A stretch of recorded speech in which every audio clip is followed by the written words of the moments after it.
Aleph Gimel Aleph. Why? Because the Greenhorns who came 100 years ago to Chicago, to them it sounded like Chicago, so they spelled it that way.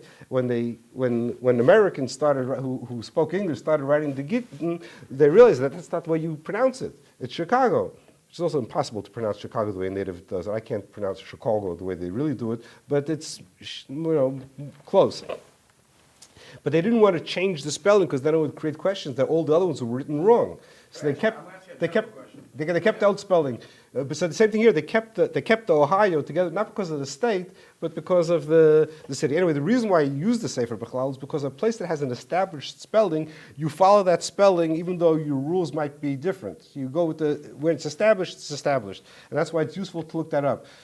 Interesting. That's one question. We have two lawyers here. Yeah. Is there anything in the secular law that goes along with it? It looks like we are going way above. I mean, if they write a document, any document today, they have to go through like a Sheva Shkir, Sheva B'dikas. Of course, you have to make sure everything's accurate, otherwise it could be invalidated. What? Sure. You show the county for notarizing. But if you misspell it, the way we misspell it, you have to write, you misspell Illinois, Mississippi, you misspell Mississippi. No issue. Well, unless it's ambiguous. If it's ambiguous, it's a problem. If it could be something else. And you misspell somebody's name? Okay, now, so for example, when you talk about established spellings, so for some reason in New York and New Jersey, the word new is spelled Nun Vav Aleph. But New Mexico or New Orleans, it's just Nun Vav, because phonetically... I thought it was another, is it one word or two words? It's not a question. But phonetically, Nun Vav is new, that's all you need. The aleph at the end doesn't contribute anything to it. But since the tradition became established, who knows when, in New York and New Jersey, to spell it with an aleph, therefore, in New York, you have to write nun vav aleph. So these are things you need to know, things you pick up over time, and that's why his sefer is very useful, because he lists all of this stuff. So, when you get to new places, You want to know a personal story? My daughter got married in Crown Heights. Yeah. My shver the Rosh. Yeah. I wanted the Rosh to be Mitzad Kedushin. It says he'll be Mitzad Kedushin, but let somebody else write the kesuba. Mm-hmm. I asked him why. He says, New York. I don't know how to spell New York. Let them break that. Right. I'm from New Hampshire. How do you spell New Hampshire? How's New Hampshire? Yeah, New Hampshire. I have to think about it for a second. I don't know. The question is how you pronounce it. Let me tell you a better question. Okay. I get a request for a kesuba. It's taking place in Lake Buena Vista, Florida. Disney World. Very good. How many residents? What's the population of Lake Buena Vista? I don't think it's a city. 2,000, 3,000? 15. 15,000? 15 people. 15 people, yeah. And they're all Disney executives, right? Yeah. I don't know who lives there, but it's an incorporated place. It's a real place. They Disney, actually incorporated it as a place. I think I think they needed to have enough. Like the Gemara says, you have to have 120. Or 126, 121 people, 120 people to be considered a city, because you have to have, a bezdin and a shamish and a barber or whatever. They needed minimum to have 15 people there, and they're making this chasna in Lake Buena Vista. Where did the name Buena Vista come from, by the way? Disney Studios in Burbank, California. Exactly, because since there's studios there were on Buena Vista Avenue or whatever, so they named it after that, Lake Buena Vista. How do you spell Buena? Lake I can handle. In Aramaic, Lamed, one Yud, wait a second, and a Kuf, lake. This actually I had an argument with Rav about that. It was a side story.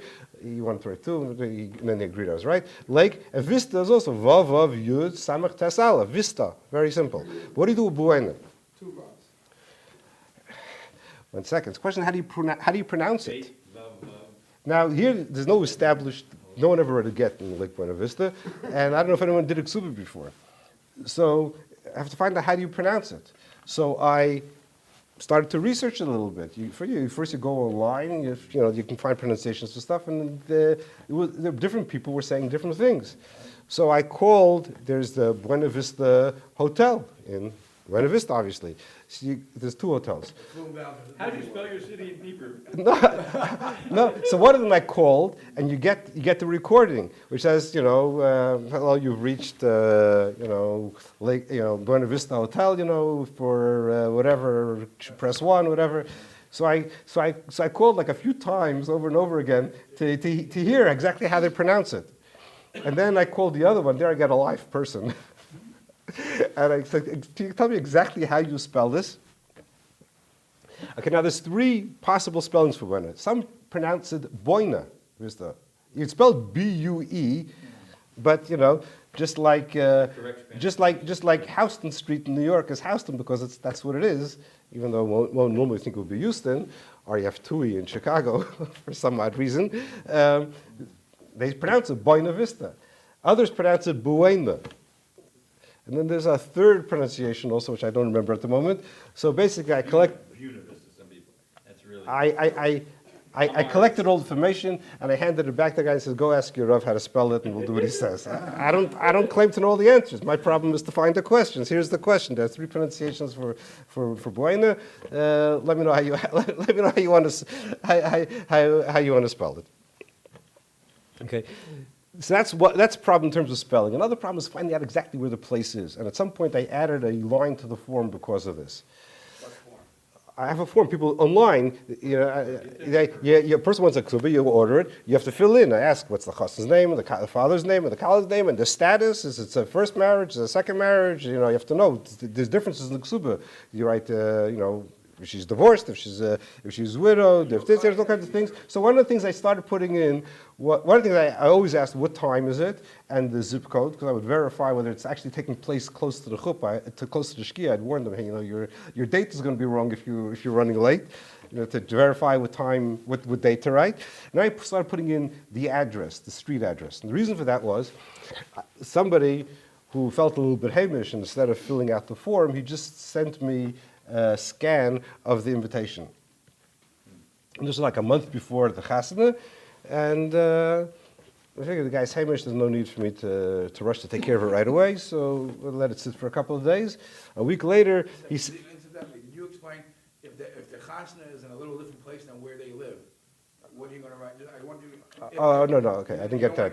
No, we're going to sign, it has to do with where you sign Nobody lives it. in Disneyland. The guy lives in It's being signed over there. You go by where the Edom are signing. Where the witnesses are signing it, that's the place. That's also a shaila. It's like in Sfarim we talk about it that if you sign in one place and chasana is somewhere else, whether you shouldn't do that. Very common problem. We had this problem actually in Skokie. For Yael's chasana, they made the Kabbalah's Panim in the Cheder, which was in Skokie, and the chasana was in the Purple Hyatt, which no longer exists. Now it's just a flat parking lot, which was in Lincolnwood. And the guy who was Masada Kedushin was from out of town, and he knew that the chasana is in Lincolnwood. He didn't realize the Cheder, which is a mile away, is in Skokie, so he wrote the kesuba Lincolnwood. It was first at the wrong place. Rabbi, with your family? What? Didn't Gershon Mendel's chasana was the chuppah by 770? The Chuppah 770 and the chasana was in Pittsburgh, yes. Pittsburgh. So what do you do then? Oh, there are chuppahs. Anyway, so you have to write the place where the witness is signed. That's good. That's clear. Okay, the question is, though, somebody say here. So the first invitation, the first scan said Fort Lauderdale, I think, and the other one said Hallandale, or something like that. It was two of these Florida cities near each other, and one says one, and one says the other. So I'm looking at this saying, this is a little bit interesting. Which one is it? Make up your mind. So I go online, and I put in the zip code because it's there in the invitation, and I discovered that this place is served by, in fact, this zip code covers the area where this thing is, and it's like whatever is the Fort Lauderdale zip code. It's a post office serves it. But then I Google the city of Fort Lauderdale to see what the boundaries of the city are. And this place is not within those boundaries. And then I looked, they sent me two cities. I think Hallandale was the other place. I look at the other one. This place is not in Hallandale either. This place is actually part of the city of Dania Beach. Dania Beach. What? Dania Dania Beach. Dania Beach, okay, which is,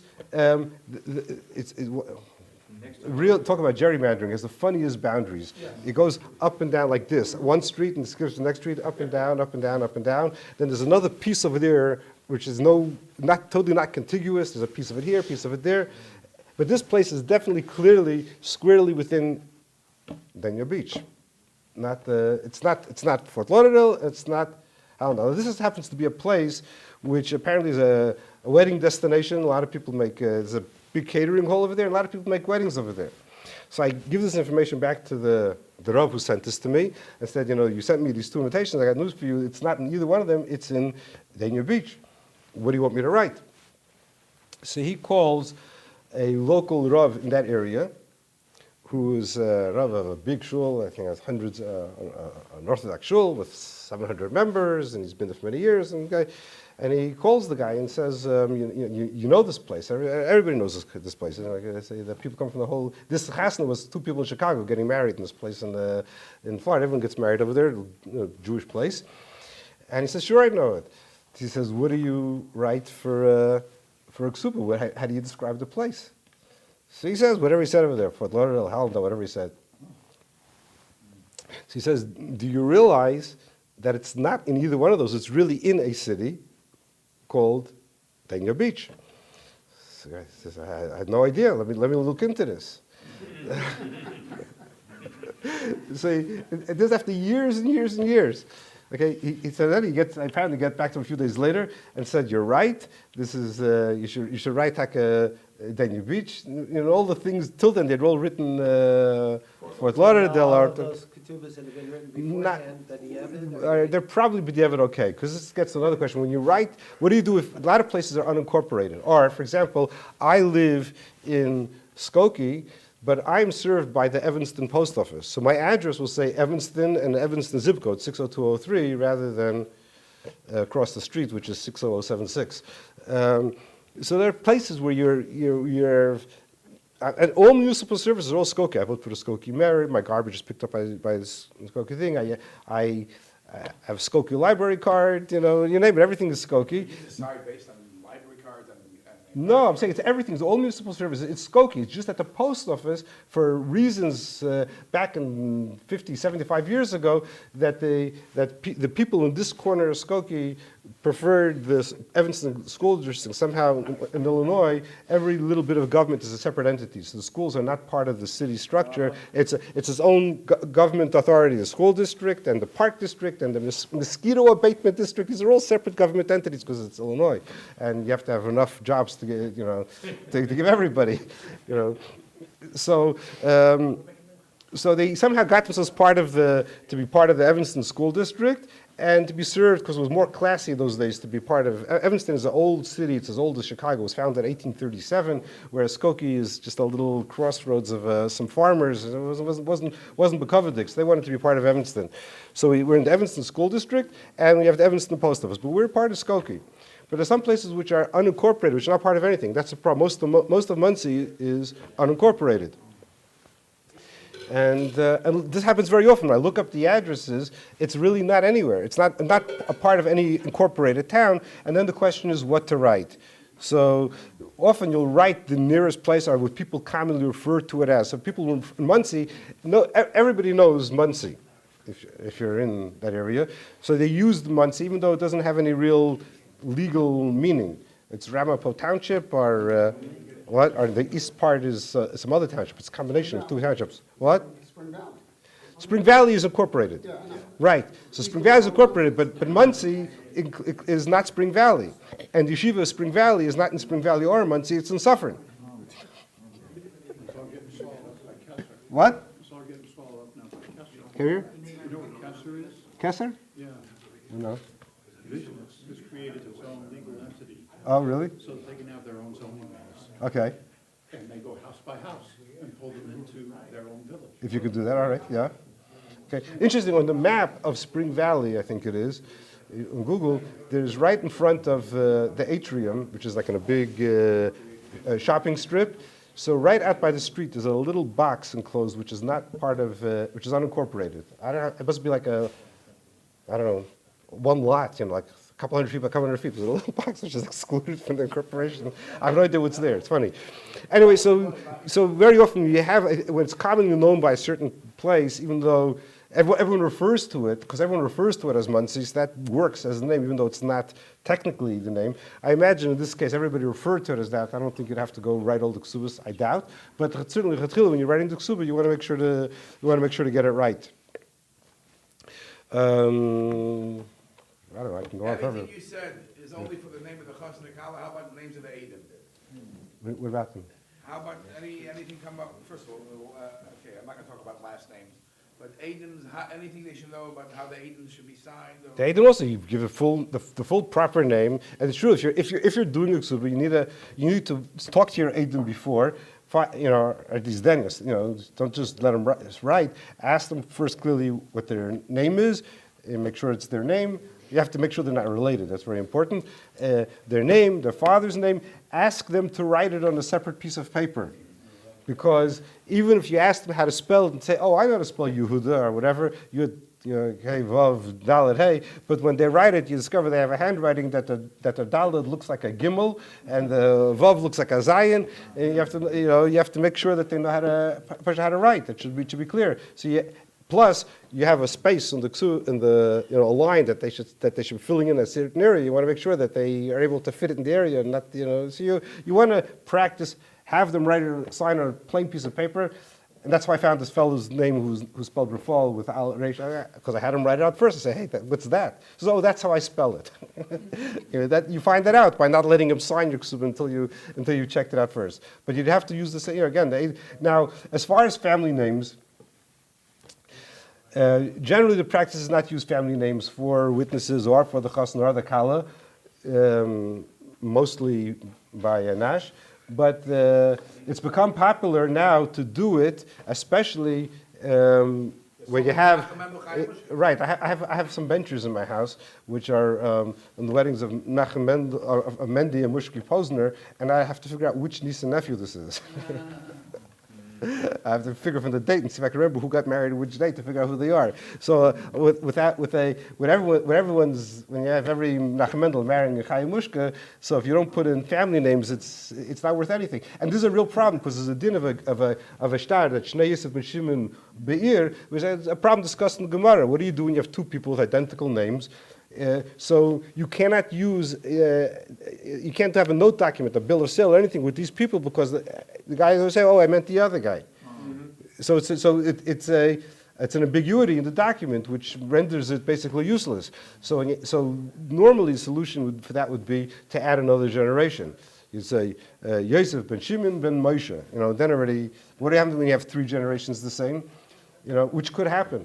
When I was a American shliach, so one year I went with Yossi Groner, who's now the shliach in Charlotte, North Carolina. So I think we were talking in Charlotte at the time, and it was Shabbos, and they gave us both aliyahs. So they called one of us up, and he's Yosef Yitzchak ben Rav Yehuda Leib. Then he called up the other one, and he's also Yosef Yitzchak ben Rav Yehuda Leib. And people couldn't believe it. These guys look the same. They even have the same names. But you could easily see where you could have very common nowadays. You could have Menachem Mendel ben Yosef Yitzchak ben Shalom Beber, for example. It could very well happen. So going a third generation doesn't help. So they started using, especially when you have these common names, to actually use family names in order to distinguish. Otherwise, it can actually affect the validity. When there's two people with the same name. There's a difference in Hurzuk. When it's established as two people with the same name, it invalidates the document. Where you don't know, there might be, so it doesn't necessarily make it possible, but you want to avoid it when there's room for ambiguities. When you have unusual names like Russi, you're safe. There's no one else with that name. But when you have these common names, you got to be careful. Anyway. For relations, for somebody who's related to you, use the same sort of guidelines as like the Hedron witnesses. That's what he uses. That's what he is. It's the same way. Right. Same structure. Right. I accept that, generally speaking, that although the rules are technically the same rules, but any time anyone will raise a question of being related, most of the Rabban will say, let's find someone else. Someone will come and say, my third cousin is married to his sister's neighbor. You know, it's not a problem, right? But I later on will say, oh, there's a question of relationship. We've got 100 people. Let's take someone else instead. I try to avoid any question at all. One of the types of people who are not allowed to be kosher ladies, this is the Adis expert, I'm learning with them how to say this, is on the gay Medover, if you have personal interest. I'm just bringing it up because there's a question, for example, if the shotgun is allowed to be in it, he just gave, they paid him for it. Right. So Rabbi Posner mentioned, how many times have I been at Adis? He's being paid for his officiate. I haven't been paid. We just got to clean up afterwards. What? The rub is fine. They say even the shotgun, didn't we learn it? No, actually, you're allowed to pay the Edom. It says clearly you're allowed to pay the Edom, just not allowed to pay them a lot. It's a different type of ADIS, because they're coming from this. I mean, you're not allowed to pay ADIS, if somebody knows ADIS about an incident that No, happened. no, we're talking about signing a document. In fact, before the CRC Besdin, before the CRC Besdin had 3 official full-time dayanim, so they had Rabbi Schwartz was the Av Besdin, and when they had to do a get or a dintar or whatever, they'd call in members, whatever, if they're available to come to be dayanim or to be edim. So in that way, I got to actually participate both as a dayan on dintaris and also on gittin, and also to be an aid on a get. Now, an aid on a get is a little bit harder than being an aid on a kesuba, because you have to write your letter, you have to write with a quill, and which is hard without blotching up the whole thing. You have to write with a quill, and you do it in block letters, taka, not in script. Did you just say you were an aide and a member of the cover? And not in the same get. I was there a number of times. I did different things. So they paid then for an aid. They paid $25, and for a dayan for a get, you got paid $30. So we got paid to be an aid. It was a token payment. They didn't get paid that much. What? They themselves didn't get paid that much. Who? Rabbi Schwartz, they got. No, what are you talking about? They charge for a get like $600. When you think that you have 7 professionals, right? You have to pay the cipher, you have to pay 2 Edim, 3 Dayanim, and Manal is busy organizing the thing. $600 is worth about 20 minutes of each person's time over there. So no one's getting paid really for at least not from the people who are paying for the get. It was a token amount. But I'm saying, but it's not, if to be a shaila of the aid being paid, then they wouldn't have given us anything. But yeah, you get paid a token amount. So Rabbi, you never used middle names, ever? Of course you use the middle names. Like my middle name is David. Yeah. That would go on the. Sure, use whatever, your full name. Every name, yeah. Yeah, right, your full name. 'Cause you would think And we were that- talking before about Moshe Leib or How about whatever. a name that's never used? Okay, it depends what you mean by never. A shem shenishtakach, where a person totally dropped using a name. What's your name? Well, yeah. What's your name? So, Shmuel David. and second. Shmuel David? Shmuel David. And nobody ever calls you David? You never, you gotta lead it to the Torah. Well, yeah, correct. They use it, so Here's that's here's it. a different scenario, which is that I live in a Goyish world too. Okay, So people call me Stan yeah. in a Goyish world. So as I said right at the beginning, that in the get, we would put all of that in there. We'd put that he's also called Stan, and Stan is probably short for Stanley or Stanford or who knows what, and you